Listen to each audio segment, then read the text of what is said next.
we have an opportunity as an industry to really step up and to really focus on becoming leaders. And this is why I love working in cybersecurity, is because the people who work in cybersecurity have a very, very deep connection with, I want to make the world a better place. You're listening to KBcast, the cybersecurity podcast for all executives. Cutting through the jargon and hype to understand the landscape where risk and technology meet. Now, here's your host, Carissa Breen. Marilise, welcome to the show. Now, it's really early because you are in the United Kingdom. It is 3 p.m. Sydney time and it is like 6 a.m. UK time. Now, you deserve a medal. I do get up early, but there's no way I would want to do an interview with me this early. So really appreciate you getting up and giving us your time to talk about a topic that I think is really interesting.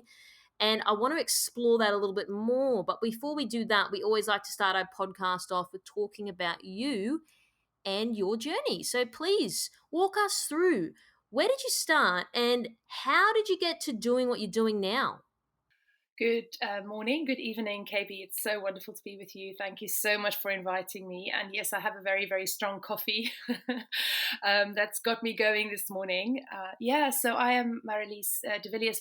I have a company called Roar, and it's very much based on my personal story. And so I've been on a bit of a journey the last 5 years, and it was kick-started by a situation at work where I got to burnout. I'm very careful to blame the bully because I think, my burnout was very much, a lot of the bullying that happened at work, which was my boss.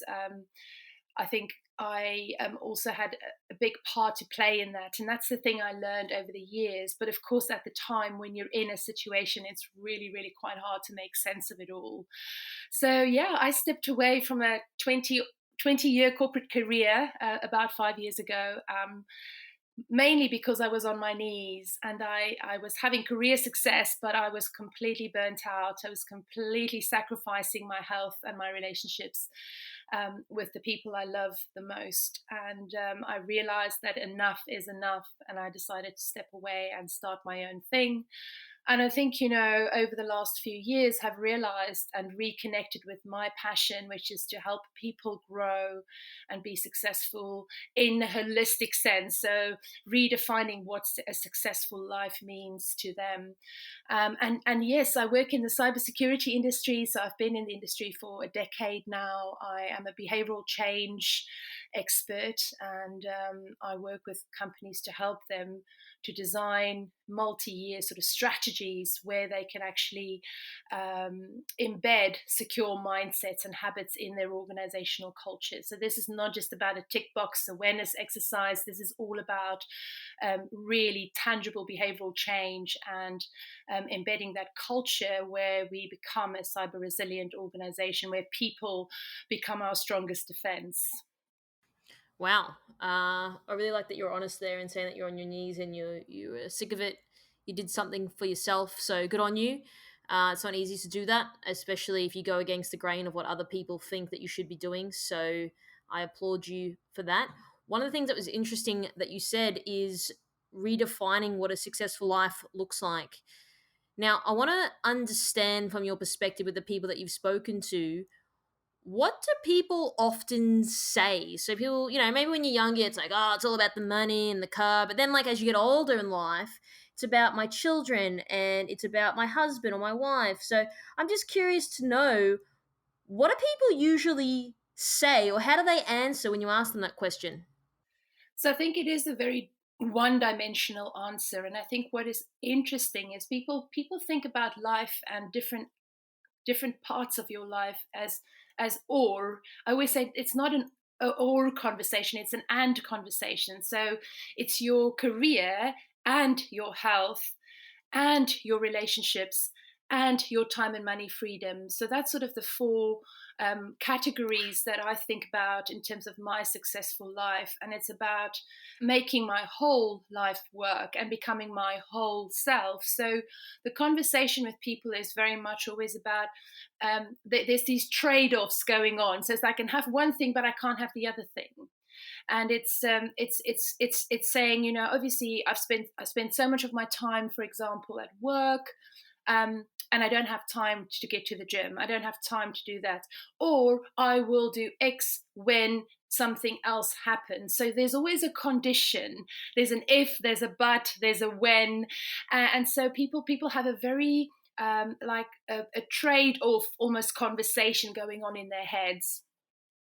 Yeah, that's interesting. I mean, so what I'm hearing from what you're saying is, for example, as an entrepreneur, it's like that's the trade-off. So it's like you can't do the family thing. It's like entrepreneur, don't have time for anything else. It's that all sort of predicament that we often find ourselves in. So how do you, as an individual or executives listening to the show, or even just anyone, how do you move yourself from it's the end rather than the or? How do you sort of move past that whole you can have both? Because I mean, there's so many of these, I don't know, phrases out there saying you can't have it all. You know, if you want a career, then your family life suffers. If you want a family life, your career suffers. How does that all look? And then how do we arrive at that place where you can have the and rather than the or? So I think this is where people have to realize, I always say it's an inside job. So it doesn't happen from the outside in. It doesn't happen when external things and things in your external environment change. It happens when you look inside. So I always say to people, the moment that I held the mirror up and I got brutally honest with myself about my situation and how much my success, my career success, was costing me in my health and my personal relationships. That was kind of my pivotal moment when I realized, I can't carry on like that. So I looked inside and I realized that I have a tremendous power inside me, that I've not tapped into, because I think when you grow up and you conditioned by society to really look for validation in the outside world, and of course what we see in the outside world is not always the truth. A lot of it is lies, and so for me, it was very much realizing that I had to hold the mirror up. I had to get really brutally honest with myself. And I had to really connect with that fire in my belly, that thing that I'm so passionate about, the purpose of my life. Because I think at the end of the day, if you don't have that anchor, it's easy to then use external cues and external messages and external situations to actually validate your existence and justify your existence on this planet. So I think it's very much, as I said, an inside job. That's so true. Justifying your existence. That's something that I probably suffered with when I was younger.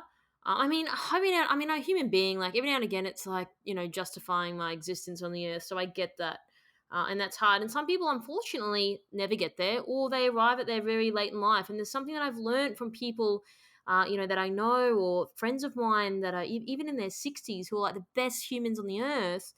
They're just like, I wish I learned what I'm telling you or what you know now younger.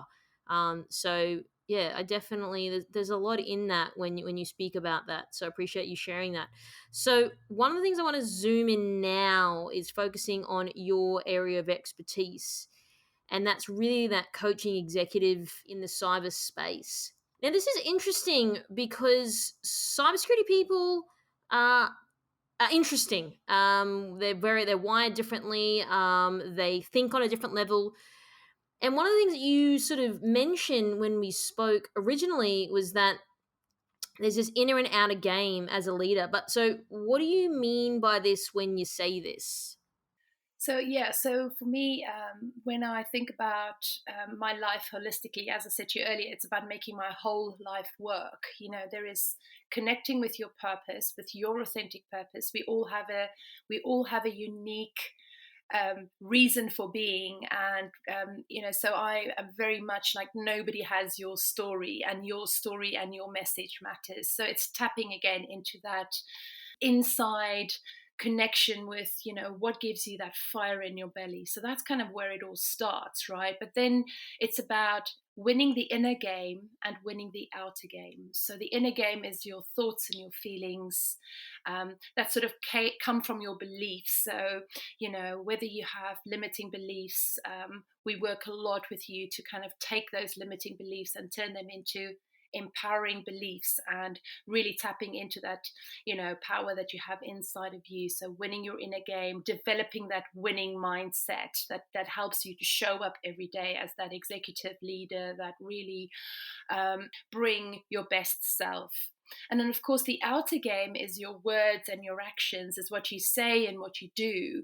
And that's so crucially important, because we can have an amazing mindset, but at the end of the day, things happen when you take the right action, and when your words and your actions are completely aligned, and that you don't say one thing but you do something else. And I think that's important, because often as a leader, people watch you with such a sharp eye, eagle eye, I should say, every single day. And people really reconcile what you say and what you do all the time. So you've got to be, as a leader, very conscious and cognizant of the fact that you are being watched, and you've got to just really think about that alignment. So, the people that you've spoken to or coached, what are the common limiting beliefs that you often hear? And is there any sort of like, do you sort of hear the same ones, or is it very, very different? I'm just curious to know. So I think it's the big one that jumps out, and it's very much in our industry, very prominent in our industry, is this. I mean, the label people use for it is kind of this imposter syndrome, where you're incredibly capable at what you do, you're so qualified, but you have this feeling of, I'm not enough, I am not worthy, someone's going to catch me out, not knowing everything. So it's that sort of desire that people have to know it all, to be the. My friend wrote a book. Christian wrote a book about this, the smartest person in the room. So that desire that we have as cybersecurity professionals to want to be the smartest person in the room, and it stems from that deep insecurity that we feel, that limiting kind of feeling that we have, that we're not enough. Yeah, that's so true. Okay, so let's get into this because I know what that feels like, the imposter syndrome. And then I also think that there are many people in this space, like the cyberspace specifically, that think the same. But then to your point around being the smartest person in the room, I often have found in my career that there could be someone sitting opposite you that just will spend their whole, like, I don't know, life trying to be smarter than everyone else. And then it's like, I don't know if anyone A notices, B cares. So I'm curious to know, like, where does that come from? Because everyone is smart in different ways. And so to me, it comes across a little bit of naivety. Like, okay, you may be the most super technical nth degree dude that's like, out of this world crazy on another level. But then you've got this person sitting right beside you that has really strong relationships and influence and strong communication skills, but you're sort of maybe doubting that person because there's a little bit of that in there. I've also seen people online that will be like, oh, you can't speak about that. You don't have 20 years of experience. So I kind of feel like maybe we're breeding a bit of this culture. KB, that is so true. And I think for me personally, as someone who comes from a non-technical, non-cybersecurity background. So I sort of transitioned into cybersecurity from my background is in finance. So my formal training is in accounting. So I trained as a chartered accountant, and initially for the first half of my career was very much working in the finance space and delivering finance transformations, and then pivoted into cybersecurity about 10 years ago. And I've had this niggling feeling for the first few years about this fact that I'm not technical enough. And I don't think it was just me being insecure. A lot of it was me being insecure, but a lot of it was also you're right. As an industry, we're very quick to dismiss people if they don't have all those certifications and all those qualifications and that credibility behind their names. So it's very much focusing on how technical you are and not necessarily on how well of a communicator and an influencer you are. And that's really why I do what I do, is because I really want people to help to realize that influence and persuasion and communication skills are so critical if we want to move our industry from this sort of very technical industries to an industry that's at the boardroom table, that has that seat at the table, that actually helps the business make better, more secure decisions every day. So KB, I just want to pick up on your question specifically around wanting to be the smartest person in the room, and that sort of whole, where does it come from? Because that was your original kind of question around, I have to prove that I'm the smartest person in the room. I think it actually, and this is something I pick up in my book. I talk about the narcissism spectrum scale, and I talk about how, you know. We have obviously got neurodiversity in our industry, so that plays a big part in the way we communicate and interact. And I think it's something we have to embrace more. I also think there's something about when that insecurity that you have deep inside of you becomes toxic, then you can become narcissistic.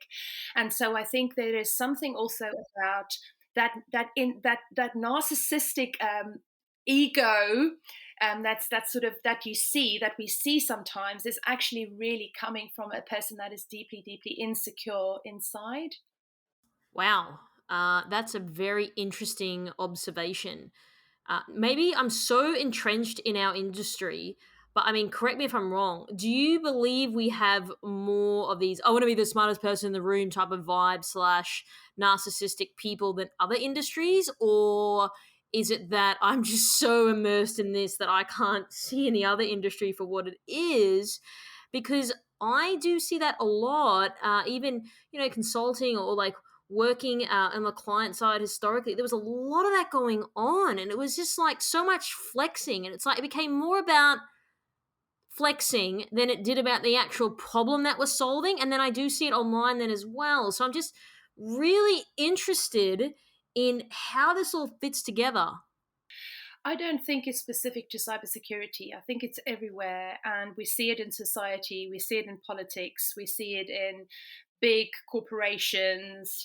I honestly don't think it's only cybersecurity. I think we we have to address these problems head on, regardless. I think from a organizational perspective, and from doing the right thing and making the world a better place to live in, I think this is something that is everywhere. There's pockets of it everywhere. So I by no means want to make and label cybersecurity as an industry that has a bigger problem than other industries. I don't necessarily think so. I just think that we have an opportunity as an industry to really step up and to really focus on becoming leaders in the world. Because really what I see, and this is why I love working in cybersecurity, is because the people who work in cybersecurity have a very, very deep connection with, I want to make the world a better place. I want to make the world more secure. That's the reason, that's the why we do what we do. So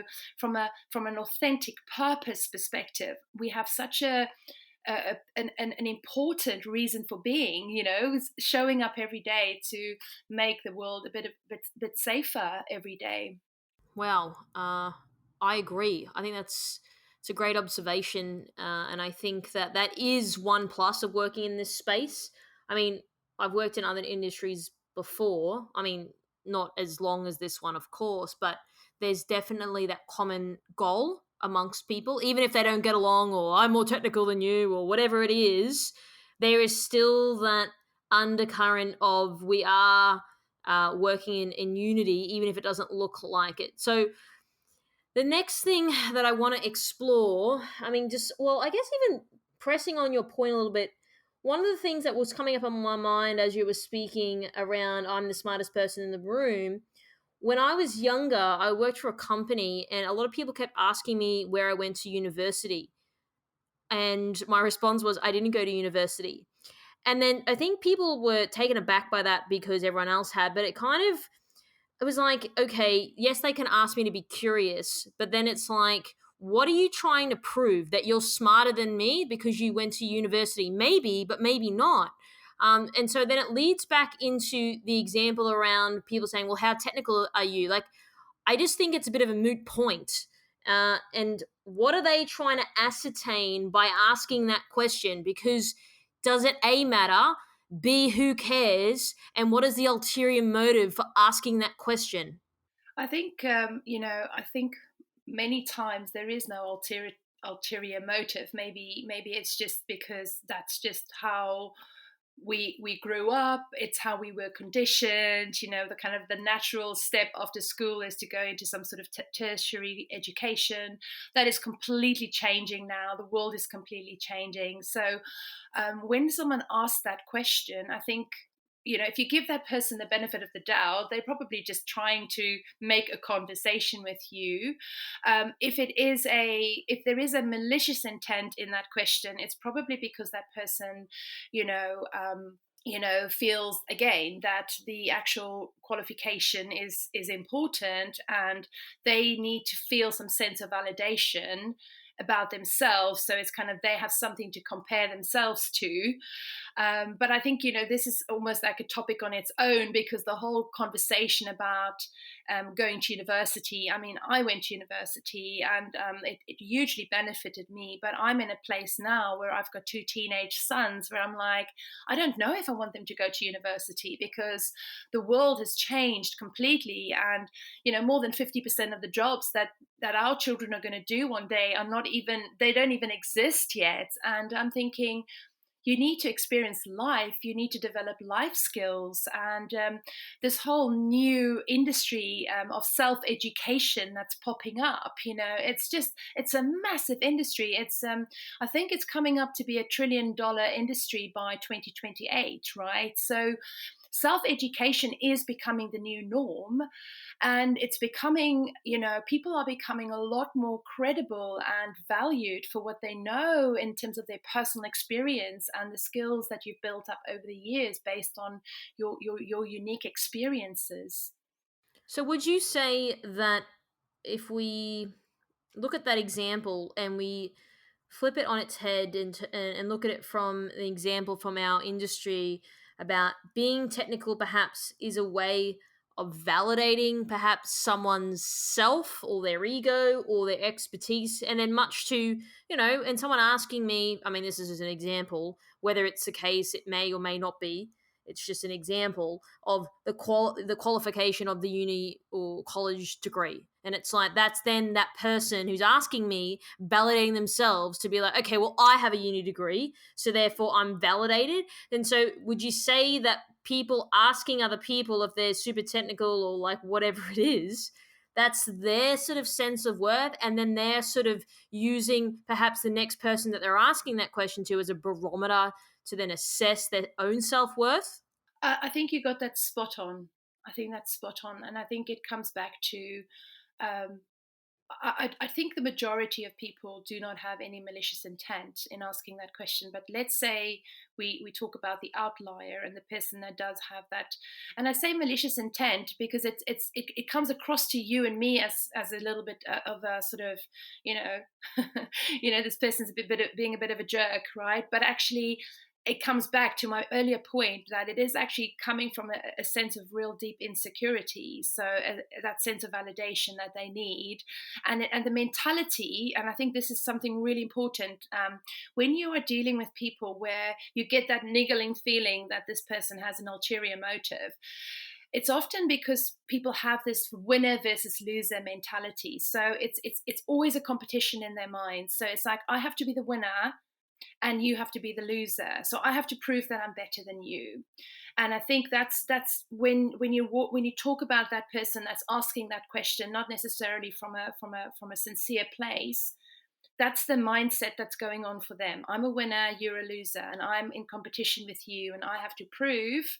When it's a very toxic person, that person will have to prove at all costs that they are the winner and you are the loser. So that's what happened to me when I was working with the bully.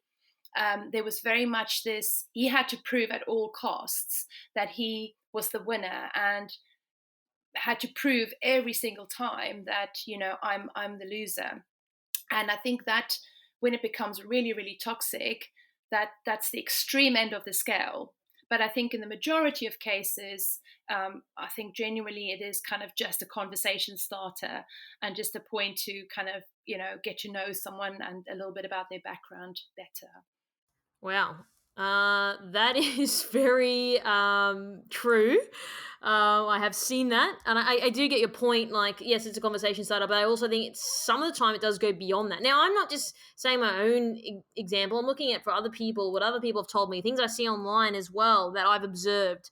Would you say that people saying that, because I just find this really interesting, and I've spoken to a number of people on the show about this, this being I'm more technical or not technical sort of conversation. So I'm always keen to really explore this in detail. Would you say it's conscious or subconscious that people are thinking, well, I'm better than you because I'm more technical? Or do you think that they're not really thinking about it, or they're just so conditioned to, like you were saying, there's being that winner because they are the most technical dude on the earth, that is just a normal thing for them to A, ask, but then B, to say, well, I've won regardless?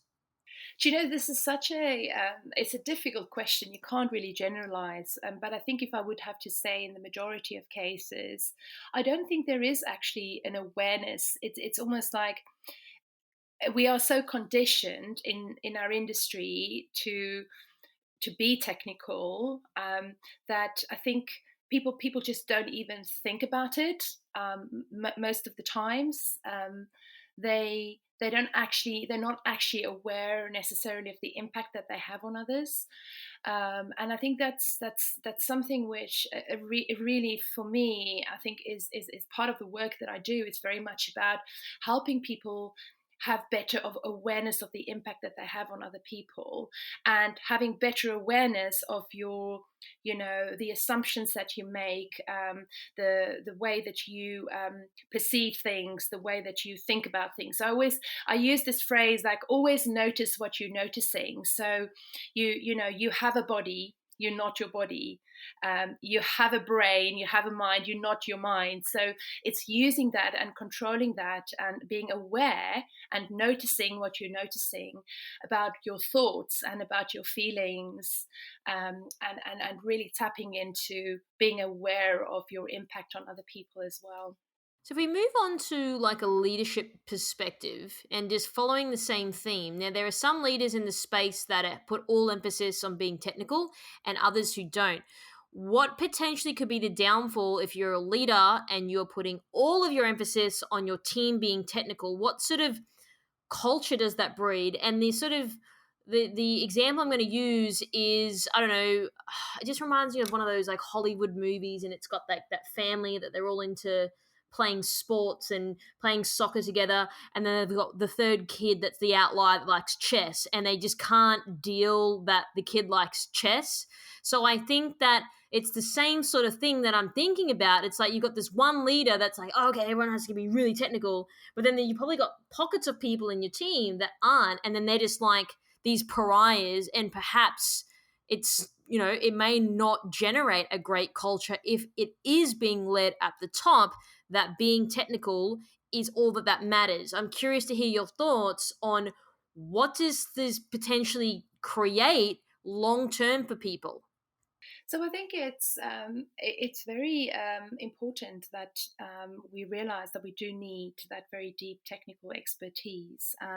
The problem I have seen is that we've been so focused on technical, in our industry. So as a behavioral change, and someone who focuses on the people aspects of cybersecurity, I'm very aware of this always, because you look at cybersecurity budgets and you think, oh my gosh, they spend all this money on the technology, and at the end of the day, people have to become our strongest defense. The majority of incidents happen because of a human, making a mistake, or being malicious or negligent. So I think at the end of the day, I think the industry is rebalancing, and I think cyber leaders are beginning to really recognize that balance, and the importance of having the non-technical and the technical balance. I think we've got work to do. The industry is still growing up in that regard. And I think as the role of cybersecurity professionals change, and as we become more and more at the forefront of business decisions and in the business, I think we're becoming more business partners, we're becoming more advisors to the business. It's not that sort of technical back office role anymore. It's just too strategically important for organizations. We're going to have to adapt our skill sets accordingly. Why would you say, so you said before that we've forgotten about the people side of it, the communication side of it. Why did we do that? I think there was a very big ignorance around, we can automate everything. We can implement a technology and it will automate out the human error. I think it was mainly an ignorance. It wasn't something that we necessarily. I think it is a case of we were thinking about solutions as technical solutions and automation, and now as an industry we're realizing that actually, at the end of the day, this is a lot more complex, and we're always going to have the people elements, and we're going to have to flip over to really think about how do we influence people's mindsets and habits so that they take this seriously, and they help us, they become our sort of strongest defense in this. Yeah, that's a good point. Would you say that now, because of that ignorance, which I agree with, that now we're trying to almost correct perhaps that error in judgment of, okay, yeah, we could have potentially automated this, kind of figured out we can't. Now we're sort of trying to go back through the paces and focus on the communication and the people side of it?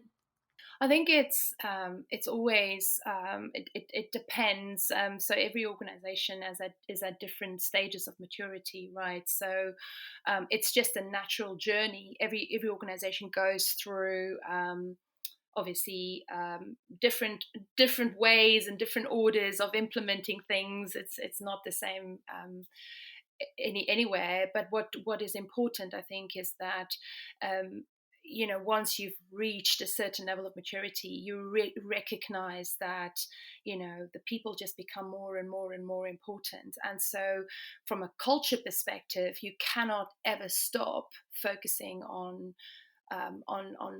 educating people, on engaging people, on influencing behavior. So at the end of the day, I think many organizations are course correcting because they're now reaching a level of maturity where they're realizing, actually, what, we've got to put more of an emphasis on our people. And then, of course, when you focus on behavioral change, this is not a program that ever stops. This is continuous reinforcement, little and often, over years and years. So recognizing that you can't just tick a box, and this is not something you can just fix one time. It's a culture that you've got to embed, and this takes forever. It never stops. Yeah, most definitely. So to switch gears for the next part of the interview is to focus on the leadership side of things and really sort of drill into your area of expertise. And one of the sort of questions I wanted to ask you was about high-level strategies on how leaders can navigate difficult conversations. Now, before you and I jumped on the call, I was talking you through a bit of a difficult conversation I had to have, which wasn't easy. So I'm curious to know, because, look, I like to think that people don't like having difficult conversations. I may be wrong, but it is hard.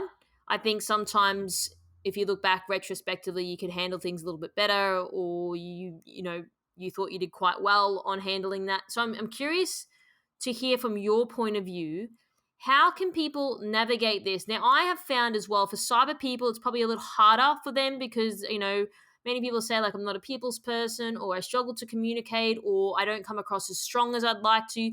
So I think this question is really, really important to ask for people that perhaps are listening to this that are like, wow, I need to start implementing the things that Marilise is saying today?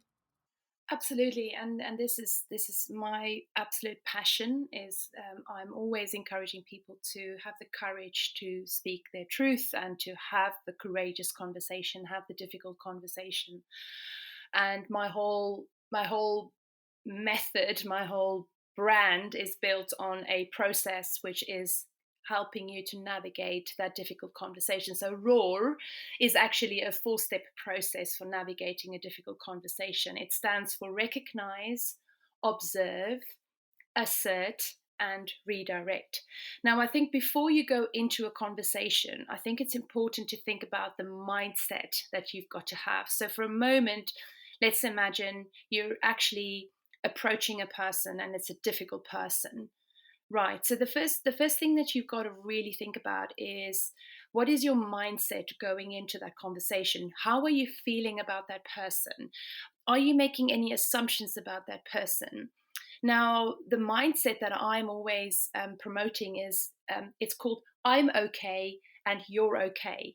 So it's an I'm okay, you're okay mindset. And what that means is that you have positive regard for the other person. So you try and go into that conversation neutral, and you try and put your sort of assumptions and feelings about the person aside. You have positive regard for that person. But most importantly, you have positive regard for yourself as well. Because often when we go into conversations, we talked about people that are insecure, and sometimes when you don't feel okay about yourself, you show up differently in that conversation. So you're either going to play really small, or you're going to become quite nasty as well. So it depends on how you feel about yourself. Again, deep down. So I'm okay, you're okay. That's really an important mindset. And I think what you've got to also, the other mindset that you've got to really have is that you're going into that conversation to learn, to not necessarily just state your point. Yes, you want to state your point, you want to put your position out there. That's what the assert part is all about. But you're actually going in to learn more about the other person's perspective. So you have your perspective, the other person have their perspective, and there's also different other perspectives. There's perhaps a third perspective. So when you go into that conversation, you want to learn. Always remember, you want to learn. And that's where you switch from speaking at people or just saying things and making statements to actually asking questions. So I'm always curious, about asking questions. And I think when it is a difficult person, if that person's reaction kind of gets your back up, it's easy for you then to attack back. But if you're able to stay calm and stay present and breathe, so recognize and observe is all about that. So recognizing the other person's behavior, observing, staying present, listening actively to what they're saying, that will then give you the ability to then assert and redirect. So the assert response is very much about you responding, you're not reacting. There's a difference between responding and reacting. So you want to respond calm, and you want to actually really understand again where that person's coming from. So questions is really, really important. Wow. Thanks for sharing that. I think that's a great framework that you've developed. It's a lot easier said than done, I'm assuming. Of course, and it takes practice. It takes a hell of a lot of practice. It's like sounds so easy, right? But then it's like, well, actually, when you're in that moment, you get very heated and there's emotion, and yeah. Yes, absolutely, and this is why it's lifelong learning. We can always, as you said earlier, you can always do something different and something better. I think the most important thing is that you learn from it, because I always say there's no such thing as failure. Failure is feedback, and it's important to recognize that every experience that we have, we can learn something from it. So, as an example, if I'm going into a meeting and I know the person's difficult, do you think as human beings we naturally start to and I'm guilty of this, to say, okay, well, I've got to go and speak to Marilise and I've got to ask her something, and I start to piece together what I think you're going to say based on preconceived notions, assumptions that I have about you, also historical data that I have on you and how you reacted in the past, perhaps. Do you think that we often do that? And if we do that, does that then mean we're already starting off the raw framework on the wrong foot? And if so, how do we recalibrate that? 100% yes is the first answer. So I think I come back to this, the recalibration happens inside. Remember, I said right at the beginning, this is an inside job. So the recalibration, when you notice what you're noticing. So when those thoughts come up, so, oh gosh, I've got to speak to Marilise. I hope she's in a good mood today. I can't bear to have a conversation with her because she's actually, I don't know if she's going to be like shouting at me or whether she's actually going to be really, really nice and really friendly.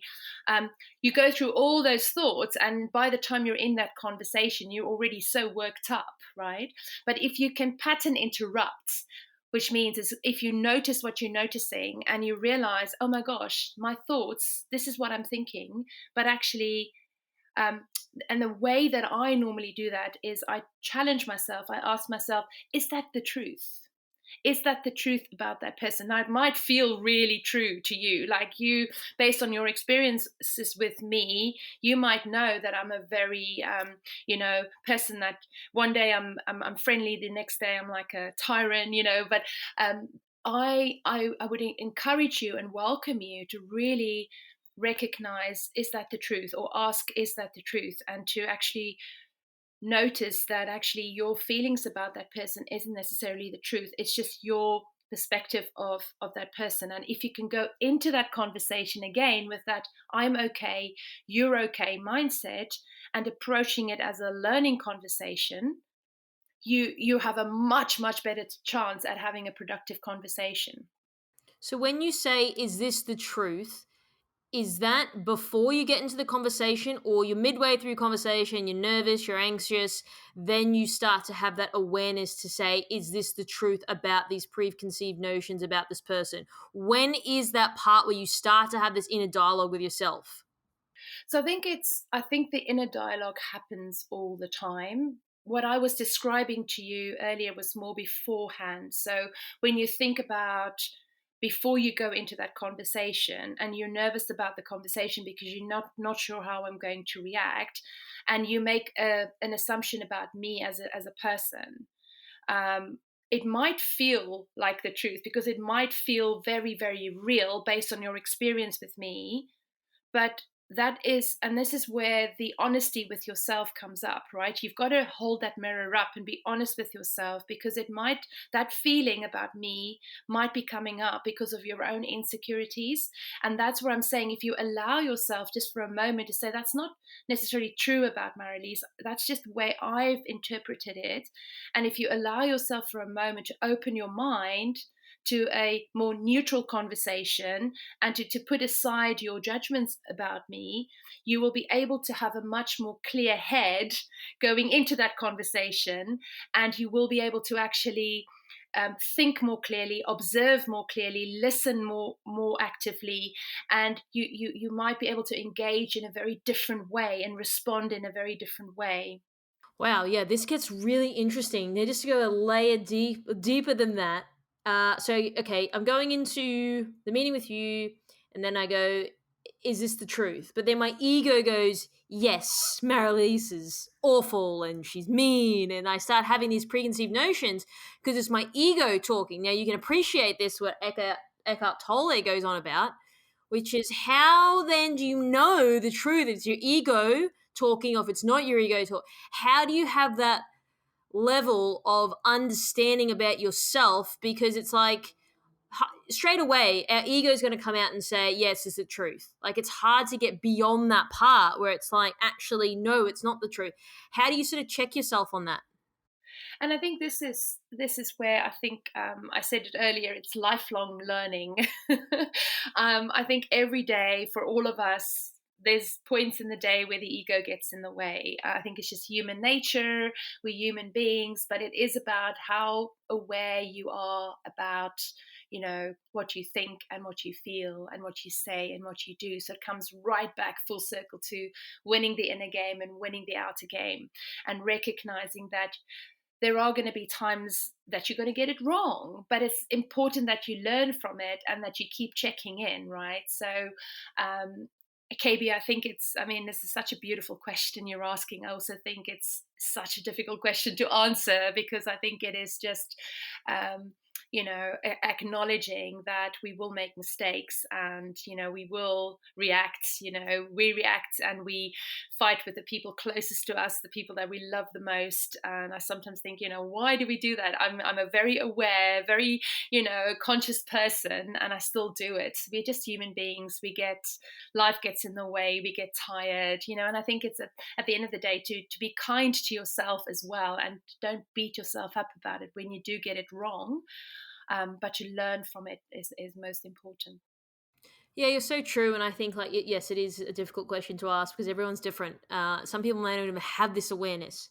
Would you say the other thing is as well? I remember a psychologist saying to me years ago, like, sometimes if you've got your mind made up about someone, so hypothetically, I don't like you, so any little thing that you do, I'm just going to see red with you. Do you think that's a very real thing as well? Because it's like, I already know, I've made my mind up.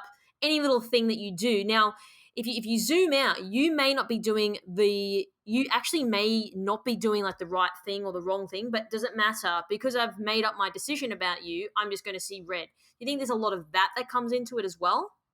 Absolutely. I think sometimes it's just, you have to recognize where you are with a person, and sometimes you just got to, I guess, agree to disagree, or even if you're not interacting with someone, just to kind of let that person go, because I think often if we don't get on with people, I think sometimes we try so hard to get on with people, and I'm like, no, you don't have to.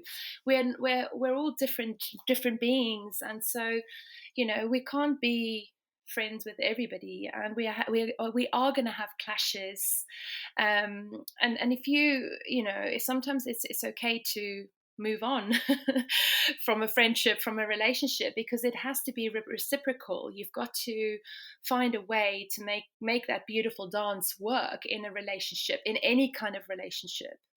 You speak about becoming a trusted security advisor. Now, there's this word that gets thrown around the industry, like building trust. I mean, I use it myself, so I'm not sort of like saying it's any negative connotation towards it. It's just more so, how does one become a trusted advisor? Like, what would be the steps that you'd take personally to become this, to become that function? Because trust, I think, is very hard to define, and it's not necessarily like tangible sort of outcomes that you can attach to it, so to speak. So I think it's one of those mysterious sort of boxes that we open to become a trustworthy person. So I'm curious to hear your thoughts on this. Fantastic, because there is actually there is something called the trust equation.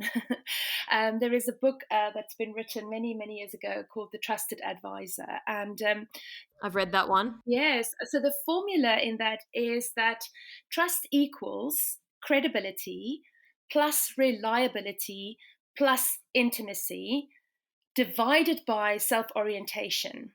So if you take credibility, we talked about being technical earlier. So by way of your qualifications and your certifications and you being in a role that you're qualified to do, you are credible, right? You build trust through reliability when you're actually showing up on time, you're delivering what you said you will deliver by the time you said that's it, by the deadline, for example. The third one, intimacy. I think this is where people struggle the most, because that intimacy factor is about your ability to build deep personal relationships, professional relationships with people.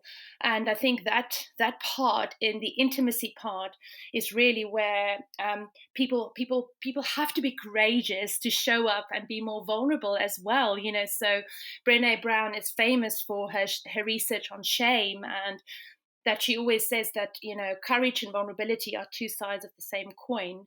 So you've got to be, in order to be courageous, you've got to be vulnerable. So the intimacy point is all about how do you develop deep personal connections and relationships with people. And then, of course, the divided by self orientation is the more self orientated you are as an individual, the more it's going to detract from that trust that you can build with people. So I always go back to that because it's such a beautiful, helpful framework for me to think about where can I improve my trustworthiness with a particular individual, and I think it's that dance between building that intimate relationship and not being selfish or being so self-orientated, but having that sort of positive regard still for yourself. So it's that reciprocal relationship. I'm okay, you're okay. It comes back to that I'm okay, you're okay.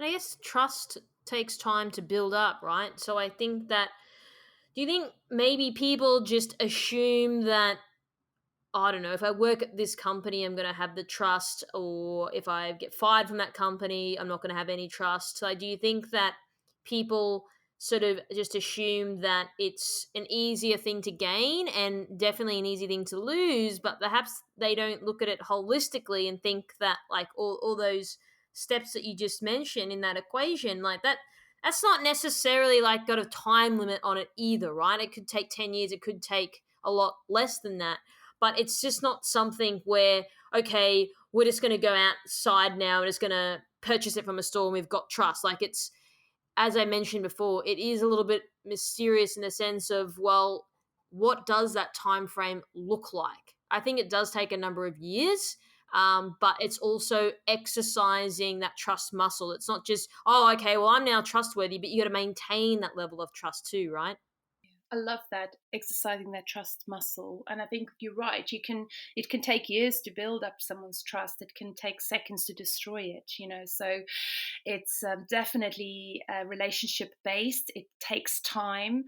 And I think what makes it really difficult in our current climate is that we have this sort of attitude of instant gratification. And we think, that we just want to see the results now, and we want to trust now, and everything has to be now, now, now. And so I think it's so you make such a valid point. This is years and years of building relationships. I mean, and I've seen it in my business. I've built relationships with people where initially you think, oh my gosh, we're going to be doing some stuff together. And then years pass, but you stay in touch and you continue building the relationship. And then when the time is right, things happen, right? But it's not conditional. It's not like I'm only going to be building a relationship with you because you can help me. It's about connecting with people again at that deeper level, and to recognize when you meet people where your values are aligned, and you can walk a long road with someone. Yeah, you're so true. Yes, it's not instantaneous, and I think that you're right. We are breeding this culture of getting everything now, and I think that's probably where I was going with my point before. So you've hit the nail on the head when you say that. And then I also think as well that with trust, I think that it's not as clinical, perhaps, as people may look at it. It's not like you said before. It's not like just building a relationship with someone to get something from them. Like, it's a little bit more than that. And perhaps, maybe, would you say people are looking at trust, whether it's in that trusted security advisor or just generally speaking, they are looking at it very clinically and not like looking at it for the long-term impacts, and knowing that it is a bit of a process. It's not just like I don't know, being very basic and saying, oh, hey Marilise, how are you want to go for a coffee? It's sort of, there's a little bit more to it than that. So do you think that perhaps people's interpretation of how to build trust is perhaps not right? I think as human beings we are very, I think it's just natural to think about our own needs first. And I think, we can be quite selfish creatures. And, we can get so consumed in our own needs and our own problems that sometimes, you don't really put yourself in the shoes of the other individual. And I think that I think is something I see a lot. And so the moment I think you start putting yourself into someone else's shoes, I think it really helps to open your mind to that fact that, I've got to really work. And it's that reciprocal thing again. I don't because I come from an environment and conditioning where I used to be a people pleaser. So I would give so much of myself to other people at my own detriment, and I don't want that either. So yes, I was loved and trusted by so many people, but at the end of the day, I wasn't actually loved and trusted by myself. Like, I didn't actually love and trust myself because I was feeling empty, and I felt, tired, and I just kept giving. So I think at the end of the day, it's understanding that dynamic with yourself, but also, if you're able to put yourself into someone else's shoes, how you're able to actually make sense of things better. Yeah, wow. That's thank you for sharing that vulnerable piece of information, because that's not an easy thing to say. I think many people can relate to that. Um and I think that's not an easy pill to swallow. So I really appreciate you sharing a part of your story. The last question I sort of want to close with today is, you mentioned high challenge, high support. What do you mean by this? And then how does that apply to our leaders today? So that is actually a beautiful framework, as well. So it's basically using challenge and support in equal and powerful combination. So high challenge, high support. Now, where you typically get big problems is when you have high challenge and low support. So that's typically where you get sort of your toxic environments, where there's massive challenge the whole time, but people don't necessarily feel the support. And equally, when there's low challenge, and high support, there can be a sense of apathy. So there is that sort of beautiful balance where you have high challenge, high support, where you are using support and challenge and in equal and powerful combination, which really just helps people, because people want to have that validation and they want to know if they're doing a good job, but they also want to be able to feel safe to make mistakes, and they want to feel safe that the leaders watch their back. So we call that psychological safety, right? So I think it's just recognizing that people need that challenge, because it is important to create a high performing culture. But at the same time, with that challenge, we have to give people the necessary support. As leaders, particularly, we have a massive responsibility to give people that support. But the moment you fling to either side, either higher challenge or higher support, it actually can become a problem. And I think that is really a beautiful balance to be able to strike as a leader: high challenge, high support in equal and powerful combination. I love that. I think that's awesome. I think no one really wants to go out on a limb, but if they have that support, they've got that safety net, they know that they're not going to be sort of scolded, or they're not going to be spoken down to because they made a mistake. I think that is a wonderful thing to engender into any culture, into any organization, to feel supported. I wish I had more of that a lot earlier in my career. I can't say that I had a lot of that. And so I guess I just ran the risk, and I took the risk myself. So I like to hope that, with my staff, that I like to support them, because I do know what it feels like to not have that support. So I genuinely do appreciate that methodology or philosophy, because there hasn't probably been enough of that type of support wrapped around by leaders or even just staff. So I really appreciate you sharing that, and also making this more of a reality for people, that if they're listening, they can embrace this type of culture for their team and their staff. So really, really loved this interview with you today, Marilise. I think it was real, it was raw, I think it was honest, and I think it's exactly what the industry needs. So really appreciate you coming on the show today, getting up early and sharing your thoughts and sharing your wisdom. You are so welcome, and thank you so much for having me. Thanks for tuning in. We hope that you found today's episode useful and you took away a few key points. Don't forget to subscribe to our podcast to get our latest episodes. If you'd like to find out how KBI can help grow your cyber business, then please head over to kbi.digital. This podcast was brought to you by KBI.media, the voice of cyber.